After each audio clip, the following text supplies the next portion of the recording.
Hey everyone, welcome back to SKLEARNING.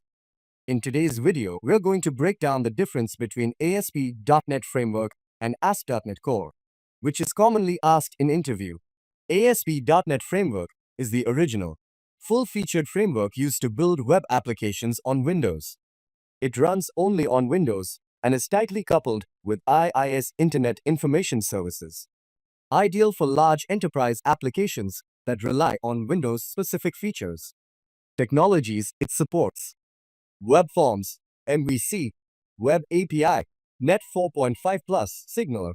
ASP.NET Core is a modern, cross-platform, high-performance framework developed from scratch by Microsoft. It can run on Windows, Linux, and macOS. It supports Kestrel Web Server, so it's not bound to IIS anymore. Open source and actively maintained on GitHub. ASP.NET Core supports MVC, Razor Pages, Blazor, Minimal APIs. Which one should you use? Choose ASP.NET Framework if you're maintaining a legacy project or need features tightly coupled with Windows.